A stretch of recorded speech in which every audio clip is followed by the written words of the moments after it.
Hi friends, welcome to Jaya's garden.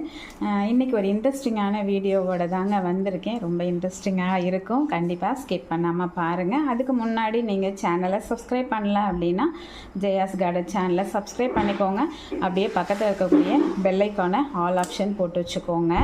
இன்றைக்கி மஞ்சள் கிழங்குலேருந்து எப்படி மஞ்சள் பொடி தயார் பண்ணலாம் அப்படிங்கிற அந்த ப்ராசஸ் தான் உங்களுக்கு நான் பண்ணி காமிக்க போகிறேன். அதுக்கு முன்னாடி ஏன் கடையில் தான் மஞ்சள் பொடி கிடைக்குதில்ல, ஏன் நம்ம வீட்டிலையே அந்த மஞ்சளை நம்ம பொடி அரைக்கணும், வேலை தானே அப்படின்னு உங்களுக்கு தோணும். மஞ்சள் பொடியில் குர்குமின் அப்படிங்கிற ஒரு சத்து அதிகமாக இருக்குது. அது கேன்சர் வராமல் தடுக்குது.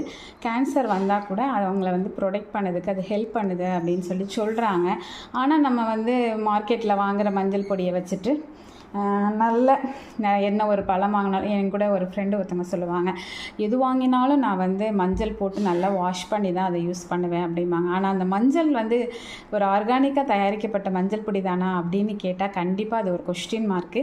நமக்கு மார்க்கெட்டில் வரக்கூடிய எல்லா ப்ராடக்ட்டுமே ஏதாவது ஒரு விதமான பிரச்சனைக்குரியதாக தான் இருக்குது. அதில் எந்த சந்தேகமுமே இல்லை. ஏன்னா முன்னாடி காலத்துலலாம் இப்படி கிடையாது. முன்னாடி காலத்தில் கேன்சர்னால் அப்படி ஒரு வார்த்தையவே நம்மலாம் கேள்விப்பட்டதில்லை.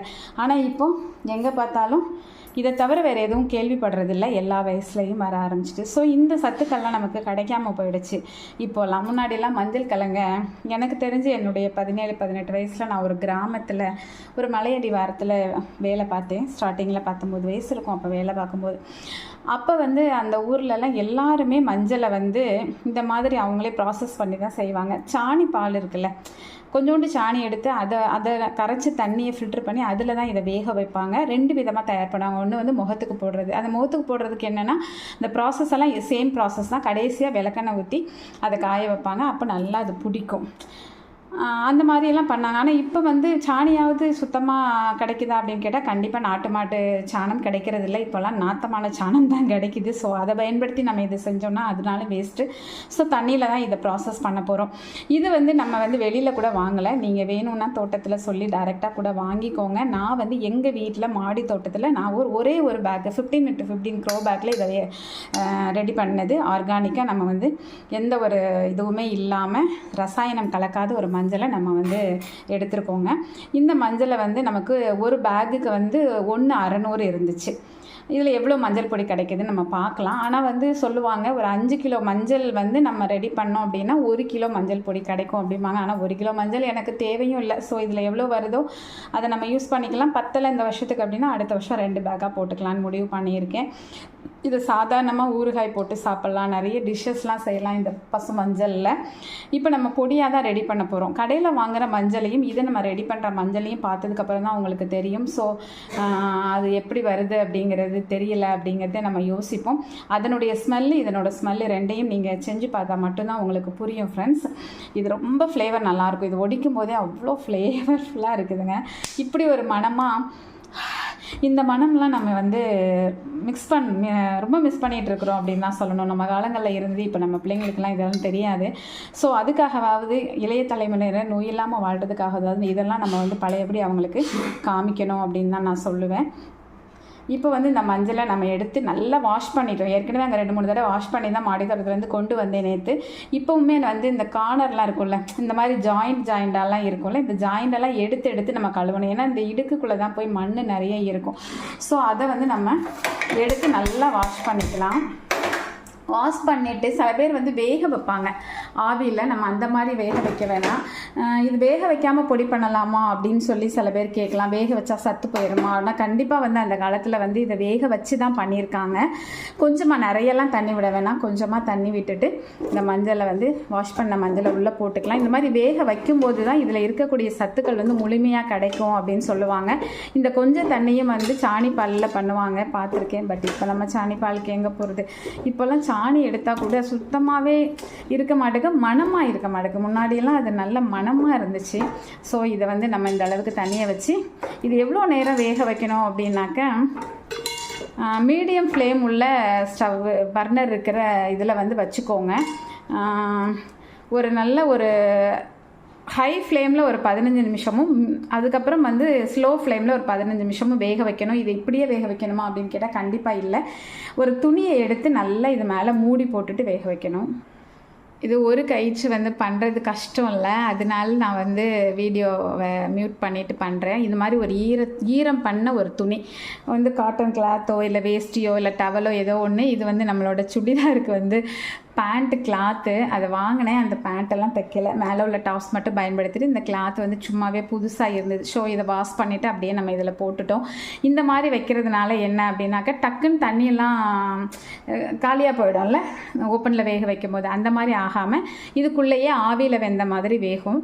ஸோ இந்த மாதிரி நம்ம இப்போ வேக வைக்கலாம். 15 மினிட்ஸ் நம்ம கனெக்ட் பண்ணிக்கலாம். 15 மினிட்ஸ்க்கு அப்புறம் சிம்மில் வச்சுட்டு அதுக்கப்புறம் ஒரு 15 மினிட்ஸ் கண்டிப்பாக மீடியம் ஃப்ளேம் உள்ள பர்னரை யூஸ் பண்ணிக்கோங்க. அப்போ தான் நல்ல ஒரு ப்ராசஸ் ஆகி நல்ல ஒரு மணமிக்க ஒரு பவுடர் ரெடி ஆகும். இப்போ வந்து 15 மினிட்ஸ் வந்து ஹைலையும் 15 மினிட்ஸ் வந்து ஸ்லோவாகவும் வச்சு நம்ம வந்து இதை வேக வச்சிட்டோம். இப்போ உடனே இதை எடுக்க வேணாம், ஸ்டவ் மட்டும் ஆஃப் பண்ணிவிட்டு இந்த ஸ்டீம் ஃபுல்லாக போகிற வரைக்கும் இதை அப்படியே நம்ம ரெஸ்ட் டைம் கொடுத்து வச்சிடலாம். ரெஸ்ட் டைம் கொடுத்து நல்லா ஆறுனதுக்கப்புறமா இப்படியே தான் மூடியே தான் இருக்க போகுது, நல்ல வெந்துடும். அதுக்கப்புறம் நம்ம எடுத்து பொடிசாக அப்படியே ஸ்லைஸ் போட்டு, உருளைக்கிழங்குக்கு வட்டமாக ஸ்லைஸ் போடுவோம்ல பொரிக்கிறதுக்கு, அது மாதிரி ஸ்லைஸ் போட்டு நம்ம வெயிலில் வச்சு எடுக்கணும். இப்போ நம்ம வந்து ஆக்சுவலாக காலையில் தான் செய்யணும், எனக்கு நேரமே இல்லாமல் இப்போ நான் 4 o'clock செய்கிறேன். ஸோ இப்போ ஃபேனில் தான் உணர வைக்க போகிறேன். வெயிலில் நாளைக்கு நாளான்னைக்கு அப்படி சொல்லி 2 daysலேயே நல்லா காஞ்சிடும். இல்லை நீங்கள் வந்து உங்களோட வெயில் தன்மை பார்த்து ஒரு வாரம் கூட நல்லா சுக்காக காயும் போது பார்த்திங்கன்னா கொஞ்சம் கலர் சேஞ்ச் ஆன மாதிரி இன்னொன்று பயந்துடாதீங்க, கலர் அப்படி தான் இருக்கும். அதுக்கப்புறம் நம்ம அரைக்கும் போது நல்ல ஒரு கலர் கிடைக்குங்க. ஆனால் கண்டிப்பாக நீங்கள் கடையில் வாங்குகிற கலர் கிடைக்காது, அந்த கலர் வேறு. அதில் என்ன தெரியுமா சொல்கிறாங்க, இந்த குர்குமிங்கிற சத்தை வந்து கம்ப்ளீட்டாக அவங்க எடுத்துட்டு அதை வந்து ஏதோ மெடிக்கல் பர்பஸுக்கு யூஸ் பண்ணிவிட்டு நமக்கு சக்கையாக தான் வந்து மஞ்சள் பொடி தயார் பண்ணி வருதாமா, அதில் எந்த சத்தும் கிடையாது. சரிங்களா? அதனால் அந்த கலர் அப்படி இருக்கும். இந்த கலரை பார்த்த உடனே நீங்கள் இன்னையிலேருந்து அட்லீஸ்ட் மாடி தோட்டத்தில் செய்ய முடியலைனாலும் பச்சை மஞ்சள் வாங்கி வீட்டில் அரைக்க ஆரம்பிச்சிடுவீங்க. சரி, நம்ம ரெஸ்ட் டைம் கொடுத்துட்டு நம்மளும் ரெஸ்ட் எடுக்கலாம். அதுக்கப்புறம் வந்து எப்படி இருக்குன்னு பார்க்கலாம். கரெக்டாக 1/2 மணி நேரம் வேக வச்சு அதுக்கப்புறம் ஒரு 10 நிமிஷம் நம்ம ஸ்டீம் போகிறதுக்காக வெயிட் பண்ணியிருக்கோம். ஸோ 40 மினிட்ஸ் கழித்து நம்மளுடைய அந்த மஞ்சள் வந்து எப்படி இருக்குதுன்னு பாருங்கள். நம்ம எவ்வளோ ஊற்றணும் தண்ணி எல்லாமே அவங்க மஞ்சள் குடிச்சிட்டாங்க. இப்போ நம்ம என்ன பண்ணணும் அப்படின்னா, ஒரு கைட்டு கேமரா வச்சுட்டு பண்ணுறேன். எப்படி பொடிசாக கட் பண்ணணும், ரொம்ப பொடிசாக கட் பண்ணணும். இந்த கட் பண்ணி வச்சுருக்கேன் பார்த்தீங்களா, இது மாதிரி பொடிசாக கட் பண்ணணும். நம்ம வந்து ஒரு கைட்டு இப்படி கட் பண்ணணும்னு வச்சுக்கோங்க. தண்டி வந்துச்சுன்னா இது வந்து டைம் எடுக்கும். இப்போ நம்ம இது எல்லாத்தையும் ஃபுல்லாக கட் பண்ணிவிட்டு உங்ககிட்ட காமிக்கிறேன். சரிங்களா? இது வந்து ஒரு நாள் வேலை கிடையாது, கண்டிப்பாக இது 2-3 நாள் வேலை. ஸோ நான் வந்து ஒவ்வொரு நாளுக்குள்ள ப்ராசஸையும் உங்கள்கிட்ட நான் காமிக்கிறேன். சரிங்களா? கட் பண்ணி எடுத்துகிட்டேன். ஒரு ஃபுல் பிளேட்டுக்கிட்ட வந்திருக்கு. இதை நம்ம கொஞ்சம் அகலமான ஒரு பிளேட்டில் போட்டு, இப்போதைக்கு இது வந்து ஈவினிங்கிறதுனால நம்ம வந்து சும்மா ஃபேன் ஓடிட்டே இருக்கிற ரூமில் இதை வச்சு உணர வச்சிடலாம். நாளையிலேருந்து நல்ல வெயிலில் வச்சு எத்தனை நாளில் இது காயுது அப்படின்னு சொல்லி நம்ம பார்க்கலாம். சரிங்களா? மஞ்சள் நல்லா காய வச்சுருந்தோம்ல, வெயிலில் வந்து 2 days வச்சுருக்கோம். பட் 3 days ஆச்சு இதை ரெடி பண்ணேன். ஆனால் இடையில ஒரு நாள் மழை பெஞ்ச நாள் நம்ம வெயிலையே வைக்கல. நல்லாவே இங்கே பாருங்கள், 1 கிலோவும் 600 கிராம் இருந்தது. இப்போ குட்டியோண்டு இவ்வளோ தான் வந்திருக்கு. அரைச்சதுக்கப்புறம் பார்த்தா எவ்வளோ வரப்போதோ தெரியல வெயிட்டு. இருந்தாலும் நம்ம ரெடி பண்ண ஆரம்பிக்கலாம். அரைச்சிட்டேன், மிக்சியில் தான் அரைச்சிருக்கேன். ஆனால் இன்னுமே வந்து நல்ல மையாக இருக்குது. ஆனால் இன்னுமே வந்து சலிச்சு எடுக்கணும். அதுக்கு முன்னாடி நான் உங்களுக்கு வெயிட் போட்டு காமிக்கிறேன். தேவைப்பட்டால் நீங்கள் சலிச்சு எடுக்கோங்க, இல்லைனா இந்த மாதிரி மையாக இருந்தாவே போதும் அப்படின்னா இப்படியே கூட விட்டுடலாம். இப்போ வந்து நம்ம எவ்வளோ வெயிட் இருக்குது அப்படின்னு சொல்லி பார்க்கலாம். இந்த பிளேட் வந்து 70 கிராம் இருக்குது. ஸோ அது கழிச்சிட்டு நம்ம எவ்வளோன்னு பார்த்துக்கலாம். ஸோ 235, 1/4 கிலோவுக்கு கொஞ்சம் கம்மியாக இருக்குதுங்க. ஸோ நமக்கு வந்து 1 கிலோவும் 325 கிராமும் வந்து நம்ம அறுவடை பண்ணோம். நமக்கு கிடச்சிருக்கிறது 1/4 கிலோ மஞ்சள் பொடி தான். ஸோ அப்போ நமக்கு வந்து ஒரு வருஷத்துக்கு நமக்கு 1 கிலோ தேவைப்படுது அப்படின்னாக்க நம்ம வந்து ஒரு 5 கிலோவாவது நம்ம வந்து கண்டிப்பாக வந்து 4 கிலோவாவது அட்லீஸ்ட் வந்து விளைய வைக்கணும். ஸோ நம்ம அடுத்த தடவை என்ன பண்ணலாம் அப்படின்னு சொல்லி நான் யோசித்து அதுக்கு தகுந்த மாதிரி வைக்க போகிறேன். நீங்களும் இந்த மாதிரி வீட்டிலையே அறுவடை பண்ணி மஞ்சள் பொடி வீட்டில் ரெடி பண்ணி வச்சுருக்கோம். இதில் குர்குமின் சத்து வந்து ரொம்பவே அதிகமாக இருக்குது. அது வந்து நிறைய மெடிசினல் வேல்யூ இருக்குது. தினமும் கூட பாலில் போட்டு குடிக்கலாம். நிறைய மருத்துவ பயன்கள் இருக்குது. இல்லையா, இப்போ இந்த தை மாதத்தில் உங்களுக்கு மஞ்சள் கிழங்கு கிடைக்குதுன்னா அதை கூட வாங்கி கூட நீங்கள் இப்படி ரெடி பண்ணி வச்சுக்கோங்க, பேக்கெட் பொடிகளை வாங்காமல். ஓகேங்களா? இந்த வீடியோ உங்களுக்கு பிடிச்சிருந்தது அப்படின்னா கண்டிப்பாக ஃப்ரெண்ட்ஸ் அண்ட் ரிலேட்டிவ்க்கு ஷேர் பண்ணுங்கள். மறக்காமல் சேனலை சப்ஸ்கிரைப் பண்ணி தொடர்ந்து உங்களோட சப்போர்ட்டை கொடுத்துக்கிட்டே இருங்க. Okay, bye friends.